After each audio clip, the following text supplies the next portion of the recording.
Hello students, आज का topic है आपका सामाजिक विज्ञान का अपने विभिन्न उपविषयों के साथ संबंध। इससे पहले जो टॉपिक था आपका सामाजिक विज्ञान का अन्य विषयों के साथ आपका सहसंबंध दिखाया गया था, कोरिलेशन दिखाया गया था कि उसका साइंस के साथ कैसा संबंध है, गणित के साथ क्या संबंध है, कला के साथ, भाषा के साथ, ठीक। और आज हम इससे करने वाले हैं, ये सामाजिक विज्ञान के उप विषय होते हैं इनके, उसके जैसे हिस्ट्री, ज्योग्राफी, भूगोल, नागरिक शास्त्र, इन सब के साथ क्या संबंध है उसके बारे में पढ़ेंगे, ठीक। तो सामाजिक विज्ञान एक ऐसा विषय है जो मानव संबंधों की चर्चा करता है। इसीलिए इतिहास, भूगोल, नागरिक शास्त्र, अर्थशास्त्र की विषय सामग्री को एकीकृत समावेश सामाजिक विज्ञान नामक के विषय के अंतर्गत किया गया है। मतलब सामाजिक विज्ञान ऐसा एक विषय में मानव के संबंध के बारे में चर्चा की जाती है। आज का जो युग है इतने सारे उसमें परिवर्तनशील होता है, इतना परिवर्तनशीलता है, इतना चेंज होता है उसमें कि बालक को दैनिक समस्याओं का समाधान करने के लिए या भावी समस्या का समाधान से निपटने के लिए इसका दायित्व सामाजिक विज्ञान पर ही आ गया है, ठीक है। तो इसके एक ऐसे सब्जेक्ट की आवश्यकता पड़ी कि इन सब में कैसे बच्चों को समझाया जाएगा, कराया जाएगा, ठीक। तो ये आपका इसमें आ गया आपका इतिहास के बारे में, पुराने भूगोल के बारे में, नागरिक शास्त्र के बारे में, इन सब का एकीकृत रूप करके सामाजिक विज्ञान के अंतर्गत इनको डाला गया। सामाजिक विज्ञान के इन सभी उपविषयों का सामाजिक विज्ञान के साथ गहरा आपसी सहसंबंध है। सामाजिक विज्ञान और उसके उपविषयों के आपसी सहसंबंध को निम्न प्रकार से समझा जा सकता है।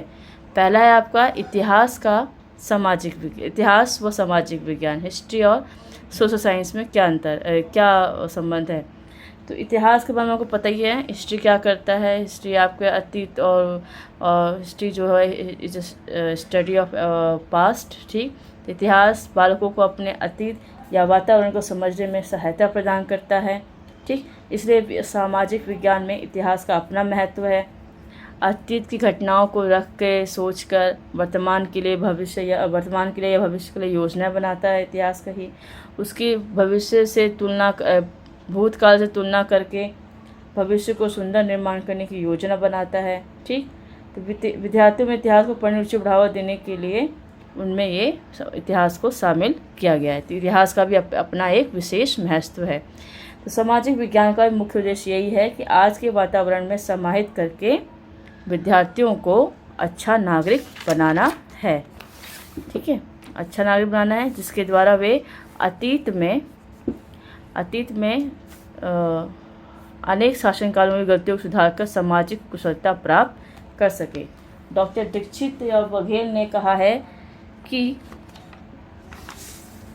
इतिहास और सामाजिक विज्ञान के आपसी सहसंबंध पर लिखा है कि इतिहास शिक्षण का अपना एक विशिष्ट उद्देश्य भूतकाल के प्रकाश में वर्तमान को समझना है, ठीक। ये सारे आपके मैंने बुक से ही नोट्स लिखे हैं और सारे ऑथेंटिक नोट्स से आपको ये बुक की लैंग्वेज में ही लिखा है ताकि आपको आंसर लिखने में हेल्प करे, ठीक है। बुक से ही मैंने नोट करके ऐसे सही आंसर जो ये लिखे हुए हैं, ठीक। उसके बाद है भूगोल व सामाजिक विज्ञान, ज्योग्राफी एंड सोशल साइंस में क्या है कोरिलेशन। तो ये है आपका सामाजिक विज्ञान एक विषय ही नहीं अपितु एक घर है, ठीक, जिसमें सभी उपविषय निवास करते हैं। सामाजिक विज्ञान में पढ़ाए जाने वाले विषय जैसे भूगोल, नागरिक शास्त्र, ठीक, ये सब क्या है, एक दूसरे से इनका घनिष्ठ संबंध है। उसी तरह ये आपका सामाजिक विज्ञान में भूगोल का भी विशेष महत्व है। आधुनिक भूगोल को विषय वस्तु मानव के भौतिक एवं सांस्कृतिक वातावरण पर केंद्रित है। इसलिए भूगोल विषय की समझ के बिना सामाजिक विज्ञान विषय अपूर्ण है। भूगोल पृथ्वी की भौतिक भौतिक विशेषताओं की व्याख्या करने के लिए मानव के प्राचीनतम अध्ययनों में से एक है।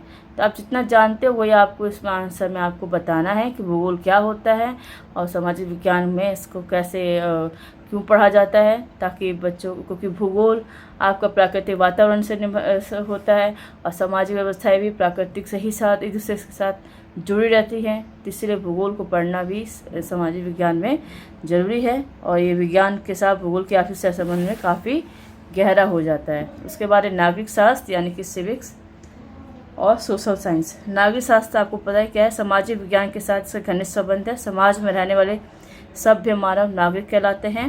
सामाजिक विज्ञान का भी एक प्रमुख उद्देश्य है कि बालक को भविष्य का योग्य नागरिक बनाना होता है। नागरिकों के व्यक्तित्व, आचार या विचार व मूल्यों को बताने वाले शास्त्र को ही नागरिक शास्त्र कहा जाता है। नागरिक शास्त्र सामाजिक विज्ञान का अभिन्न उपविषय है।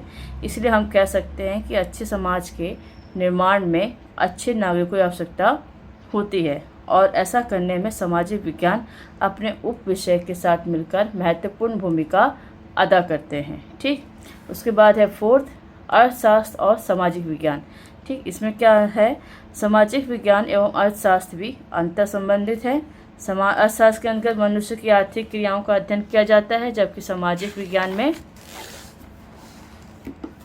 धन से संबंधित क्रियाओं का उल्लेख करता है। ठीक है, मनुष्य द्वारा की गई सभी धन से संबंधित क्रियाएं जो है अर्थशास्त्र विषय के अध्ययन क्षेत्र के अंतर्गत आती है। तो सामाजिक विज्ञान के माध्यम से बालकों को विभिन्न आर्थिक क्रियाओं की समझ देना आवश्यक हो जाता है। व्यक्ति की आर्थिक आवश्यकता का सीधा संबंध उसके सामाजिक जीवन से होता है। इसलिए अर्थशास्त्र और सामाजिक विज्ञान एक दूसरे से पूरक हैं। ठीक, एक दूसरे के ये पूरक हैं क्योंकि एक दूसरे को ये पूरा करते हैं, क्योंकि एक नागरिक को जब आर्थिक क्रिया करने के लिए प्रेरित करता है तो वही दूसरे और आर्थिक संसाधनों को समझ पैदा करता है। इसलिए एक दूसरे का ये अर्थशास्त्र और सामाजिक विज्ञान पूरे। लास्ट इसका है आपका समाजशास्त्र और सामाजिक विज्ञान का संबंध, सोशियोलॉजी और सोशल साइंस। सामाजिक विज्ञान अध्ययन की आधारशिला है। समाजशास्त्र समाज या समाजों का अध्ययन होता है। यदि समाज ही नहीं होता तो सामाजिक विज्ञान की भूमिका का कोई औचित्य नहीं होता। सामाजिक परिवर्तन व घटनाओं के कारण सामाजिक विज्ञान की विषय वस्तु भी बदलती रहती है। पाठ्य विषय सामग्री की दृष्टि से समाजशास्त्र व सामाजिक विज्ञान में कोई विशेष अंतर नहीं है। सामाजिक विज्ञान समाजशास्त्र की शिक्षण सामग्री को अन्य विषयों की सहयोगात्मक सामग्री के एकीकृत के रूप में प्रस्तुत करता है। निष्कर्ष आप लास्ट में लिखोगे, जिससे आपका एक आंसर कंप्लीट होगा कि सामाजिक विज्ञान शिक्षण में मानव जीवन में विभिन्न क्रियाकलापों को समझने के लिए इतिहास, नागरिक शास्त्र, भूगोल, अर्थशास्त्र व समाजशास्त्र जैसे उप विषयों की पाठ्य सामग्री का समावेश किया जाता है। सामाजिक विज्ञान का अपने उप विषयों के साथ गहरा आपसी संबंध होता है। ठीक, तो आपका ये पेडागोजी ऑफ सोशल साइंस यानी ये जो सामाजिक विज्ञान का शिक्षा शास्त्र जो आपका सब्जेक्ट है बीएड का, इसका मैं आपका पहला यूनिट पूरा हो गया है। ठीक, इसका हम नेक्स्ट से सेकंड वीडियोस का स्टार्ट करेंगे।